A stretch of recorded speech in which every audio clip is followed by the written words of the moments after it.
अग्नेर्न सुपथाराय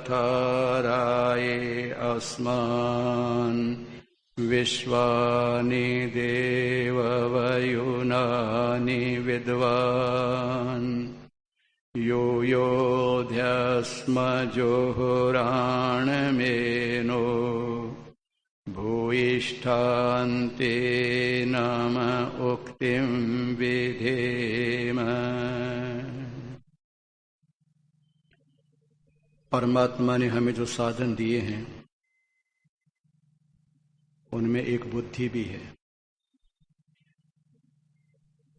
जैसे हम आंख का उपयोग करते हैं, कान का उपयोग करते हैं, वाणी का उपयोग करते हैं, नासिका का उपयोग करते हैं, अन्य साधनों का उपयोग करते हैं, वैसे बुद्धि का भी बराबर उपयोग करना चाहिए। वर्तमान के अधिकांश व्यक्ति बुद्धि का बराबर उपयोग नहीं करते। यही कारण है वे अंधकार में भटकते रहते। बुद्धि क्यों दी परमात्मा ने हमें? देखो, संसार में अन्य प्राणी भी रहते हैं, उनके पास भी साधन है अनेक। कुछ ऐसे प्राणी हैं हमसे ज्यादा तेज आंखें हैं उनकी, कुछ ऐसे प्राणी हमसे ज्यादा तेज दौड़ लेते हैं, कुछ ऐसे प्राणी हैं जिनमें हमसे ज्यादा शक्ति है, कुछ ऐसे प्राणी हैं जो दूर की सुन लेते हैं, ऐसे प्राणी भी हैं जिनकी गंध बहुत तेज है, नासिका, दूर की सूंघ लेते हैं, हमसे कई आगे बढ़े हैं वो, किंतु बुद्धि हमारे पास उनके पास नहीं है। जितनी बुद्धि मनुष्यों के पास है उतनी उनकी बुद्धि सीमित है। हम अपनी बुद्धि को विकसित कर सकते हैं, मुश्किल यह है कि हम बुद्धि का उपयोग नहीं करना चाहते, इसलिए अंधकार में भटकते रहते हैं। कल जन्माष्टमी का आपने टीवी पर वातावरण देखा, क्या क्या कहा जा रहा था दूरदर्शन वालों की तरफ से। हमारे देश को क्या हो गया है? इनकी बुद्धि कहां चली गई? रात को भगवान कृष्ण आएंगे राधा के साथ, रास लचाएंगे और ये बिस्तर इस पर सोएंगे। फिर प्रातःकाल देखा तो बिस्तर पर सलवट है। देखो, सोए ना, देखो ये वो श्री कृष्ण रात में क्यों आता? दिन में कोई पकड़ देता है क्या उसको? कोई वारंट है क्या उसके लिए? दिन में क्यों नहीं आता है श्री कृष्ण? ऐसे बेवकूफ लोग हमारे देश में रहते हैं, मान लेते हैं आते होगा श्री कृष्ण। टीवी वाला बता रहा था ये जितने पेड़ रात में गोपियां बन जाते हैं, रास होती है। पूछा कि किसने देखा कि नहीं देखो तो मर जाए, जो देखेगा मर जाएगा वो, रास को देखेगा वो मर जाएगा वो। मैंने सुना कल टीवी के ऊपर, ऋषियों की धरती पर ये बेवकूफी की बातें हो रही, कोई बोल नहीं रहा है। कमाल है। तो पता कैसे लगा कि होती है रास? बस भाई कैसे पता लगा? देखने वाला तो मर जाता है, फिर बताएगा कौन? हे भगवान, क्या हो गया हमारे देश को? जहां तत्व ज्ञान की चर्चा होती थी हमारे देश में, वहां पर पाखंड फैल रहा है। इन टीवी वालों ने एक तो दुराचार फैलाया धरती के ऊपर, और एक पाखंड अंधविश्वास फैलाया इन्होंने। लड़ाई झगड़े करवाई टीवी वालों ने, मनुष्य को मनुष्य का दुश्मन बना दी टीवी वालों ने। इनके पास और दूसरे कार्यक्रम नहीं है कोई। मैंने अपने बचपन में सुना भी नहीं था कि 4-4 वर्ष की बच्चियों के साथ भी रेप हुआ करता, सुना भी नहीं था। अब हम देखते हैं, सुनते हैं। ये किसने प्रचार किया? बार बार रिपीट करते हैं उस बात को। अरे गंदी बात का क्यों प्रचार करते हो आप लोग? लोगों का मानस में बैठती कि ऐसा भी हो सकता है, तो बेवकूफी तो कमी दुनिया के अंदर, वो भी आजमा करके देखते हैं। ये क्या करते हैं समझ में नहीं आता है। उल्टा प्रचार हो रहा है, अंधविश्वास फैलाया जा रहा है, उनको पैसे मिलते हैं। इस कुंड में स्नान करने वाले के सारे रोग दूर हो जाते हैं। अब उस कुंड के जो अधिपति हैं उनकी चांदी हो जाती है। लोग जाते हैं वहां पर, नहाते हैं और कुछ करते हैं। इनसे प्रचार करवा देते हैं। देखो ये गया था, ये ठीक हो गया था, ये गया ठीक हो गया था। फिर आपके अस्पताल की जरूरत क्या है? डॉक्टरों की छुट्टी करो ना, सब बस मरीजों से को कुंड पे जाके स्नान कर लिया करे, बस हो जाएंगे ठीक। बुद्धि का उपयोग नहीं करते लोग बाग। पता नहीं क्या हो गया लोगों को, अंधे होकर के इसके पीछे चल पड़ते हैं। फिर कहते हैं इतने लोग कर रहे हैं, इतने बड़े बड़े आदमी करें तो गलत थोड़ी होती। अच्छा, रावण छोटा था बड़ा था? क्या उसके पद चिन्हों पर चलोगे आप? रावण बड़ा था कि छोटा था? क्या ठीक किया उसने? आज भी कई ऐसे लोग हैं जो घोटाले करते हैं, गरीबों का शोषण करते हैं, बड़े कहलाते हैं। क्या उनके पीछे चलना चाहिए? धर्म और अध्यात्म अंधा धंधा बन गया है, कमाई के साधन बन गए हैं। ये धर्म के नाम पर लोगों को लूटा जा रहा है, भगवान के नाम पर लोगों को लूटा जा रहा है, धंधा बन गया इनका। ये कथा करने वाले जो बैठते हैं, इनके पास काफी पैसा होता है। यहां पर अहमदाबाद के अंदर मुझे बताया, इसलिए कह रहा हूं आपको, 5 दिन की कथा का आयोजन किया था, 5 लाख रुपए देने पड़े उस पंडित को। मुझे यहां पर 37 वर्ष हो जाएंगे आने वाले 19 सितंबर को, मुझे अब तक 5 लाख नहीं मिले। 37 पर 40,000 ज्यादा प्रवचन कर दिए हैं, 5 दिन के अंदर 5 लाख रुपए ले गया वो तो उसका कांटेक्ट था, भाई भेंट आई, वो क्या पता भेंट आई वो पता कितनी थी वो। क्या हो रहा है आज? ये लोगों को अंधकार में धकेल रहे हैं, उनकी चांदी हो रही है। और हम जो सावधान कर रहे हैं तो हमारे बारे में कहा जा रहा है, आलोचना कर रहे हैं, निंदा कर रहे हैं, खंडन कर रहे हैं। इन भोले लोगों को समझाना पड़ेगा। पढ़े लिखे लोग गलती कर रहे हैं, इनको समझाना पड़ेगा। एक आदमी ने अपनी पत्नी को थप्पड़ मारा। या क्या कर रहे हो आप? कि थप्पड़ासन कर रहा हूं। गुरुजी ने कहा कि थप्पड़ मारने से हाथ मजबूत हो जाता है। और कौन से आसन रखा? मुक्कासन बताया, लातासन बताया है कि कृपा करके दोनों आसन और किसी के साथ करना, मेरे साथ कर दिया थप्पड़ासन बहुत अच्छा, आप ज्यादा मत करना। क्या हो रहा है? हास्यासन कहां लिखा है बताओ? आयुर्वेद कहता है अगर तुम भूख है तो रोटी खाना मत खाना, प्यास लगी तो पानी पीना मत पीना। आयुर्वेद क्या कहता है? स्वाभाविक बनाओ। अगर तुम्हें भूख लगे तो भोजन करना, प्यास लगे तो पानी पीना, थक गए तो सो जाओ, अगर स्वस्थ रहना चाहते हो तो। अब तुम्हें भूख है नहीं, भोजन कर रहे हो, प्यास नहीं, पानी पी रहे हो, और थकान कुछ है नहीं, पड़े हो बिस्तर के ऊपर। जब हंसने की इच्छा नहीं, फिर काहे को है? ये कोई बात है? क्या बेवकूफी करते हैं। मैंने रामदेव जी को कहा था, मैंने कहा बंद कर दिया उन्होंने। जो पिछले एपिसोड है उनके अंदर आपको मिलेगा, अब नए एपिसोड में कहीं नहीं मिलेगा। मैंने कहा क्या बेहूदी बात है करते रहते, कोई मतलब नहीं है। गंभीरता उनसे। मेरी मां 92 वर्ष होकर के मरी थी, कभी इस प्रकार है नहीं करी। उम्र 92 वर्ष प्राप्त की उसने, मैंने कभी नहीं है कि जी आपके सामने बैठा हूं, स्वस्थ रहता हूं। ये भस्त्रिका प्राणायाम ही हमारे हृदय की फेफड़े को ठीक करता है। हंसे तो वो व्यक्ति जो अच्छे काम करेगा, तो हम सदा प्रसन्न रहते हैं। अच्छे का हंसना कोई बुरी चीज थोड़ी है, किंतु तो स्वाभाविक हंसी होना चाहिए। सभी तो है हा कर दो, हाथ ऊंचे होकर हा करो, कोई क्या तमाशा है? सारा का सारा जो है गंभीरता का वातावरण उसको बदल दिया। और लोगों को तो क्या, लोग तो बेवकूफ होते हैं, उनको हंसो तो हंसने लग जाते, कहते वो हाथ ऊंचे का तो हाथ ऊंचे कर लेते हैं, कल बैठा हो तो बैठा देते हैं। कहां बुद्धि का उपयोग करते हैं? आज के इंसान ने बुद्धि पैसे कमाने में लगा रखी है। बुरा तो लगेगा आपको, तो सत्य यही है जो मैं कह रहा हूं। इतना समय हो गया सुनते सुनते, क्या बैठी में क्या सीधे बैठ, फिर भी यूं बैठते हैं। अब कौन से शब्द बोलूं जिससे कि मैं उसको सीधे बैठेंगे? नहीं मानेंगे। मेरा बाप आ जाए तो नहीं मानेंगे, वो उनके भले के लिए कहता हूं, नहीं मानते, पांव लटका करके बैठते हैं। मैं कहता हूं बुरा ही, ऐसा नहीं करना चाहिए, नहीं मानते। कमाल है। देखो, एक ब्राह्मण भीख मांगने जाता था। आटा क्या बोलते, लोट क्या बोलते हैं गुजराती, तो घरों पे जाता, जय सीताराम, तो गृहिणी आकर के एक वो करछी होती थी, वो आटा डाल देती थी। गांव से मांगता मांगते घर में जाता तो एक गृहिणी क्या करती, चूल्हे की राख होती थी ना, पहले चूल्हा जलता था तो लकड़ी जलाते थे, कंडे जलाते थे, राख डाल देती थी। क्या करती थी वो, उस आटे में राख डाल देती थी।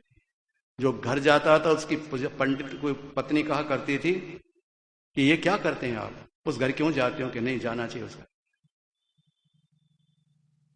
क्या दिमाग है आपका, सारा आटा खराब कर दिया कि ऊपर ऊपर का निकाल ले, राख वाले का निकाल करके अलग कर दे और फिर नीचे वाला आटा फिर काम में ले ले, थोड़ा मेहनत तुम भी कर। कई दिनों तक ऐसा होता रहा। वो राख आटे में राख डालती रही और लेता रहा, घर से छोड़ा नहीं उसने। उसके मन में एक दिन विचार आया कि मैं कैसा करती हूं, इसका आटा खराब कर देती हूं, ये ब्राह्मण रोज आता है, ब्राह्मण को देना तो अच्छी चीज है, उनका और आटा खराब कर देना पाप लगेगा मुझे। तो आटा लेकर के आई, एक लोट चम्मच भर करके लाई आटा, वो लाती जिसमें राख आती है चम्मच थी। जो ही उसने डाला तो कहा, बहन अब कल से तुम्हारे घर नहीं आऊंगा। कि क्यों, कि तुम्हारी राख सब समाप्त हो चुकी है, अब जरूरत नहीं है। जब तक तुम्हारे घर में राख थी मैं जरूर आता रहा, मैं भी आपके पीछे पड़ा हुआ हूं, जब तक मेरी बात नहीं मानोगे, राख पूरी नहीं करोगे, मैं पीछा नहीं छोड़ूंगा। किंतु इसका मतलब ये नहीं कि राख पूरी होने के बाद आऊंगा नहीं, बुलाओगे तो जरूर आऊंगा। विचार करो भाई थोड़ा सा, क्या करती हो समझ में नहीं आता ये, कितना समझाऊं, कौन शब्दों से समझाऊं। अब देखो ऐसे बैठे नहीं बैठे, सीधे क्यों नहीं बैठते हो, समझ में नहीं आती आपको। क्या मतलब है समझ के, बीमार हो आप लोग, ऐसे बैठो सीधे। अरे मैं 88 वर्ष मेरा जीवन शुरू हो गया है, मैं तो ये ऐसे ये क्या तमाशा लगा रखा है, ये पीछे लगाते हैं मसलन पेट आ जाता आगे, मोटे मोटे पेट बना दिए सारे। बुरा तो लगेगा, इसीलिए कह रहा हूं बुरा लगे आपको ताकि आप में सुधार आ जाए। भांड होता है, प्रशंसा करता है, घणी खम्मा अन्नदाता, घणी अन्नदाता, तो मैं भांड नहीं हूं, मैं पंडित हूं, आपका भला चाहता हूं। मैं चाहता हूं, मेरा हृदय की बात बताऊं, मेरे पहले आप में से कोई नहीं मरेगा, गारंटी। आपका जो व्यवसाय चल रहा है उसमें कमी नहीं आने पाएगी जब तक मैं जिंदा हूं, आपकी प्रतिष्ठा में कोई कमी नहीं आएगी जब तक मैं जिंदा हूं, आपका यश बराबर बढ़ता रहेगा जब तक मैं जिंदा हूं। मैं अपने कानों से सुनना पसंद नहीं करता कि आपके सत्संग में जाने वाला मर गया, आपके सत्संग में जाने वाले को घाटा लग गया, उसका व्यवसाय चौपट हो गया, मैं सुनना पसंद नहीं करता।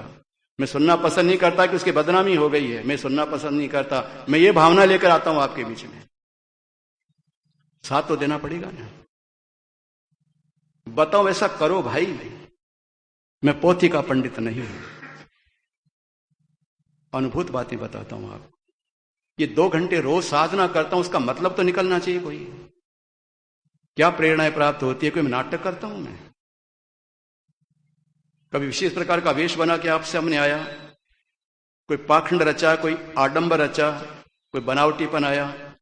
बनावटीपन बहुत बुरा होता है। आज धरती के ऊपर बनावटी भगवान, नकली, नकली भक्त, नकली पुजारी, नकली पंडित, नकली श्रोता, सारे नकली चल रहे हैं आजकल। अब असली बनना चाहिए उनको, सबको असली बनो। बुद्धि दी भगवान ने, जो कुछ भी हमको सुनने को मिला है उस पर विचार करेंगे। 3 शब्द याद रखना, फिर चौथा बताऊं, श्रवण, मनन, निधि ध्यासन। ये शास्त्र वचन है। श्रवण का मतलब होता सुनो, फिर क्या करो, मनन, विचार करो। चिंतन मन का एक ही अर्थ होता है, विचार करो।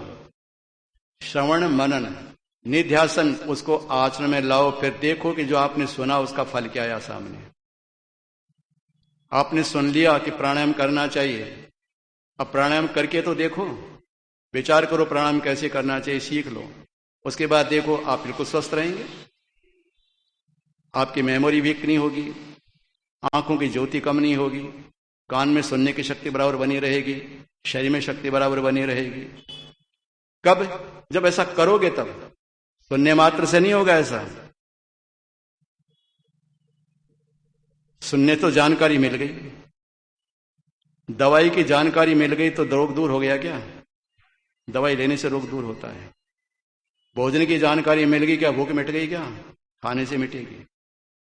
हमारे ऋषि बहुत चिंतक थे, बहुत ऊंची बात उन्होंने बताई थी, तो भगवान ने बुद्धि दी, इस बुद्धि का उपयोग करो।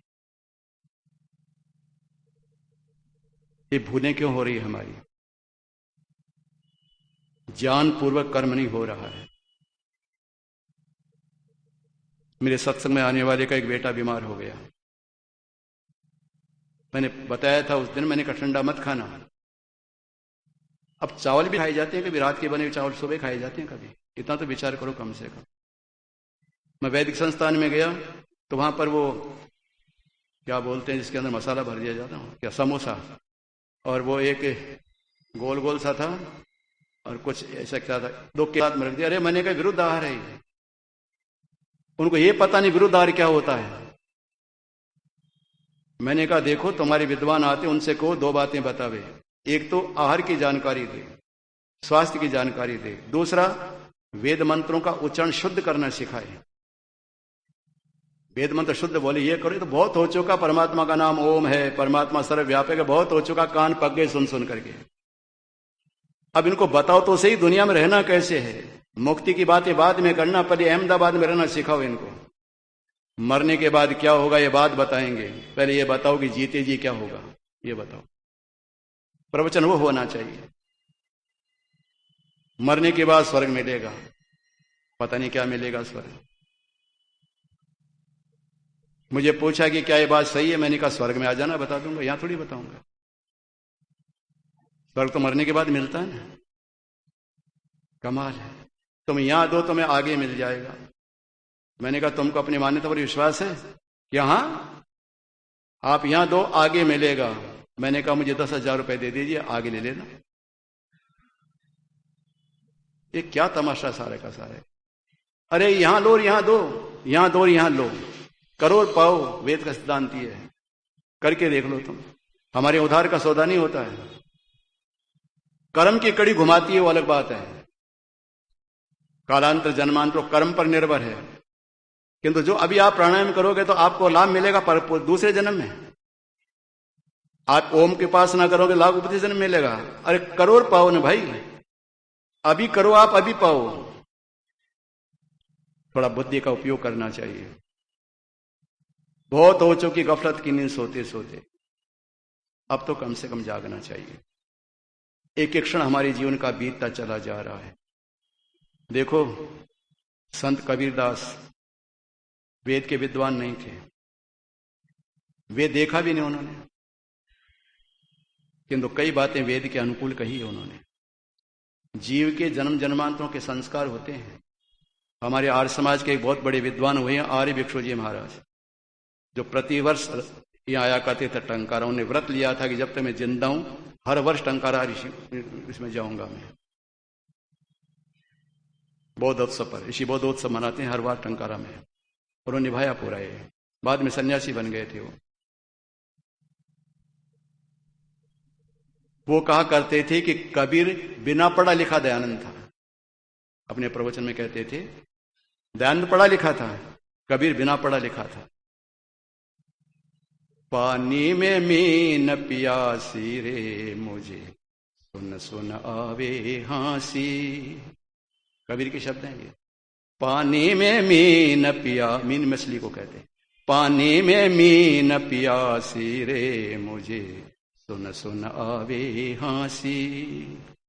आत्मज्ञान बिना नर भटके, कोई मा कोई काशी। आत्मज्ञान बिना नर भटके, कोई मथुरा कोई काशी। जैसे मृगा नाभि कस्तूरी, जैसे मृगा हिरण, जैसे मृगा नाभि कस्तूरी। वन वन फिरे उदासी रे मुझे, सुन सुन आवे हांसी रे मुझे, सुन सुन आवे हांसी। पानी में मीन पियासी रे मुझे, सुन आवे हांसी। जाको ध्यान धरे विधि हरिहर, मुनिजन सहस 88। विधि कहते हैं ब्रह्मा को, हरि कहते हैं विष्णु को, हर कहते हैं महादेव को। सुनते रहते थे वो विद्वानों से। तो उन्होंने अपनी भजन के अंदर डाला, जाको ध्यान धरे विधि हरिहर मुनिगण सहस 88। वो तेरे घट माही विराजे, वो तेरे घट माही विराजे, परम पुरुष अविनाशी रे मुझे सुन सुन आवे हांसी। पानी में मीन पियासी रे मुझे सुन सुन आवे हांसी। कितना भटकता है व्यक्ति आज। इन लोगों चक्कर में डाल रखा है इन पाखंडियों ने। बड़े बड़ों का दिमाग खराब कर दिया, सोचने की शक्ति समाप्त कर दी। महर्षि दयानंद ने ठीक लिखा है, जड़ पूजने वाले की बुद्धि जड़ हो गई, सोचने की शक्ति समाप्त हो गई। अरे इतना तो सोचो तुम, चेतन जड़ का तो पता लगा लो। चेतन किसे कहते हैं, जड़ किसे कहते हैं, ये तो पता लगा दो। अरे बुल्ली अच्छी है, इसे तो प्लास्टिक के चोको कभी नहीं मारती। आजमा के देख लेना, अपने घर में प्लास्टिक का चुहा रख करके बिल्ली को छोड़ देना, बिल्ली नहीं मारेगी उसे। वो जानती है कि प्लास्टिक ये सच्चा नहीं है। इंसान पता नहीं क्या करता है, जड़ में चेतन की भावना करता है। जानवर अच्छी से तो बुद्धि इतनी कुंठित हो चुकी है, सोचने की शक्ति समाप्त हो चुकी है। कितना भी समझा दो उसके दिमाग में नहीं आएगी, फिर भी हाथ जोड़ेगा जाकर के। किसको जोड़ रहे हो तुम हाथ? ये मुर्दा मरा पड़ा, इसके अंदर प्राण निकल चुके, ये समझ रहा है तुम हाथ जोड़ रहे हो? जोड़ रहे हैं सब कि देखो इतने बड़े बड़े नेता जोड़ रहे हैं, हम भी जोड़ रहे हैं। बड़े बड़े नेता इसलिए जोड़ रहे हो, और तो कोई बात नहीं है। तुम्हारी बुद्धि काम करती है कि नहीं करती है? अब क्या हाथ जोड़ना है इसको? मर गया, मर गया। पता नहीं क्या करते हैं, हाथ जोड़ते हैं, फिर उसका चित्र होता है उसके सामने, हाथ जोड़ते हैं, फिर ऐसे फूल डालते हैं। एक आदमी डाला, दूसरे ने डालना शुरू किया, तीसरे ने डालना शुरू कर दिया। मैं जब हवन कराने के लिए गया था तो आशीर्वाद में फूल डाले मैंने, थोड़े फूल बच गए थे। तो बाद में लोग आए, उन्हें सोचा कि शायद हवन फूल डालते होंगे, तो उन्हें उठा के फूल डाल दिए, क्योंकि हम बच गए ना। तो उठा के मैंने कहा क्या किया आपने कि फूल बिखरे पड़े? तो मैंने कहा तो इन यजमानों पर डाले गए, हमें तो डालने के होते हैं फूल, बस डाल दिए। और बातों में बुद्धि का उपयोग करेंगे, यहां बुद्धि का बिल्कुल उपयोग नहीं करेंगे। एक तो खान पान में बुद्धि का उपयोग बिल्कुल नहीं करते लोग बात, जो आया डाल लो पेट में, बहुत कम करते हैं करने वाले। एक पूजा पाठ में बिल्कुल नहीं करते, धर्म ध्यान में कुछ नहीं करते, किसको देना किसको नहीं देना, किससे लेना किससे नहीं लेना, बिल्कुल नहीं। अंधों के पीछे अंधे चल रहे हैं। बुद्धि का उपयोग करो। कबीर कहते हैं, जिसको तुम ढूंढने के लिए जा रहे हो, क्या मिला तुमको? आपके साथ रहने वाले कोई व्यक्ति अमरनाथ गए हों, वैष्णो देवी गए हों, हरिद्वार गए हों, कहीं भी तो गए होंगे, उनसे पूछना क्या मिला आपको? क्यों भाग रहे हो, क्यों भटक रहे हो? मिलेगा जितना अंदर ही मिलेगा। ऋषि कहते हैं, ईश्वर सदा सर्वदा सबको उपलब्ध है, किंतु सदोष अंतःकरण में उसकी प्रतीति नहीं होती। हमेशा ध्यान रखो इस बात का। जिस अंतःकरण में परमात्मा के आनंद की अनुभूति होती है, वो अंतःकरण दूषित हो रहा है, इसलिए उसकी अनुभूति नहीं हो रही है। उसके दोष को दूर कर दो, अनुभूति होने लग जाएगी। भागने की कोई आवश्यकता नहीं। 2 दिन से स्वामी रामदेव यही प्रवचन कर रहे हैं, बराबर सुनता आ रहा हूं। कहते हैं क्यों पत्थरों पर सिर फोड़ते हो? साफ उससे भी ज्यादा खंडन करने लगे। अब उनको चिंता नहीं है, बाबा लोग क्या कर लेंगे उनका। साफ कह रहे हैं वो, मेरे शरीर के अंदर श्वास चल रहा है और मैं मर जाऊं और मेरा बेटा जाकर पंडित से, पंडित जी हमारे घर चलो, प्राण प्रतिष्ठा करनी है। तो कहते भाई किसकी करनी है? कि मेरे पिताजी की करनी है। उनके प्राण निकल गए, वापस प्रतिष्ठा कर दो। कोई पिताजी की प्राण प्रतिष्ठा होती है? तब पत्थर में प्राण प्रतिष्ठा कर दो, जब पहले प्राण चला वापस करनी हो सकती है। कमाल है, फिर भी लोगों की समझ में नहीं आती। पत्थर प्राण प्रतिष्ठा हो रही है और पैसा दे रहे हैं लोगों को, पत्थर में प्राण प्रतिष्ठा होगी। अभी जब ये बाढ़ आई, अभी भी आ रही है कई कई प्रांतों में, मंदिर डूब गए, वो तो भगवान तो मर गए होंगे, दम घुट गया होगा उनका। जो पानी के अंदर दब गए, वो मन के अंदर जो भगवान रह गए, अच्छा आप और हम लोगों को पानी में डाल दो, मरेंगे कि नहीं मरेंगे? बोलो, दम घुट जाएगा कि नहीं घुट जाएगा? तो भगवान तो मर गए होंगे। ऐसा कहो तो लड़ने आ जाएंगे, लड़ने आ जाएंगे। ऐसा, अरे तुमने प्राण प्रतिष्ठा करी है ना, प्राण तो बंद हो गए होंगे उनके, कैसे निकले होंगे? पानी आ गया सारे का सारा। कोई कहने वाला नहीं है। सतवचन महाराज,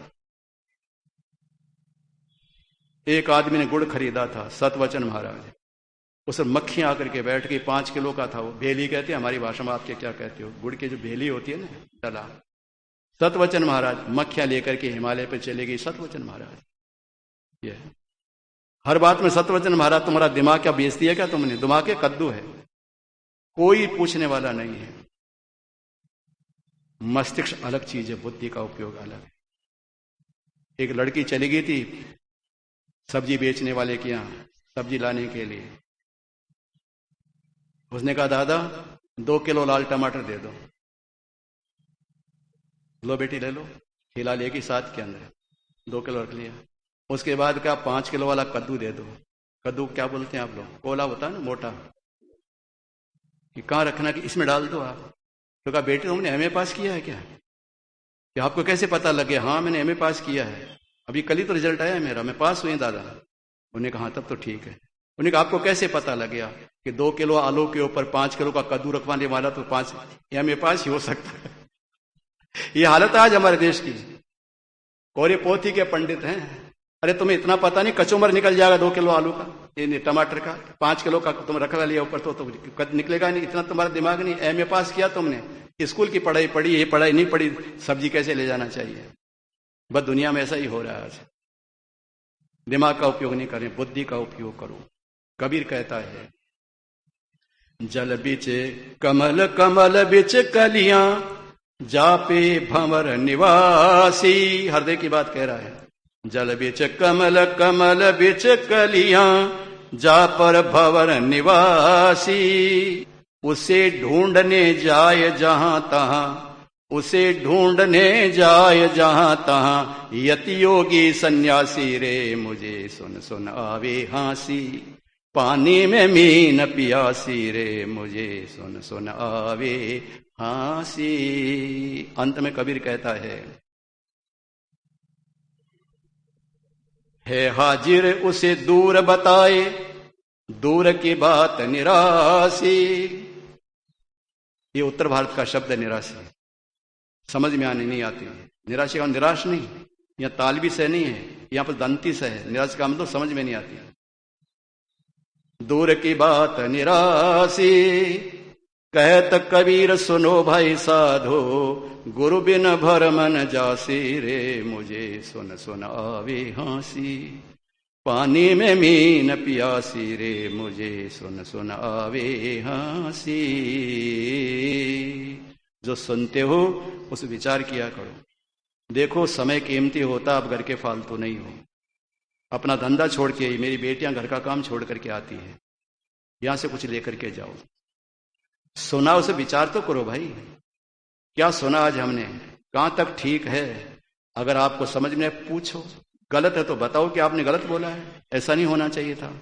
हमारी गलती को स्वीकार करेंगे, समझ में नहीं आया तो समझाने का प्रयास करेंगे, उसको आचरण में लाओ, तभी लाभ होने वाला। तो जिंदगी भर आते रहो, कुछ भी होने वाला नहीं, कुछ भी होने वाला नहीं। जानकारी मात्र मिल गई आपको, होने वाला कुछ भी नहीं है।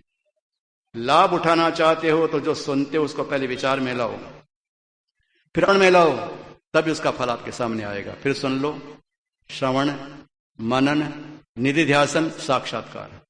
सुनो, विचार करो, आचरण में लाओ और उसका फल पाओ।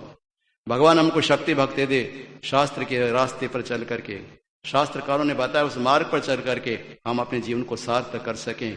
इसी के साथ आज के प्रवचन को विराम दे रहा हूं। ओम शांति। ओम द्यहो शांतिरंतरिक्षं शांतिः पृथ्वी शांतिरापः शांतिरोषधयः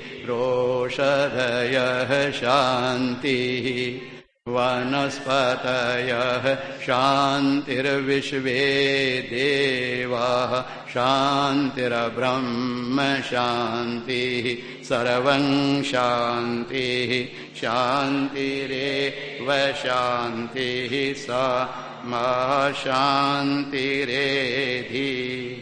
ओम शांति शांति शांति। सब बहन भाइयों को सादर नमस्कार।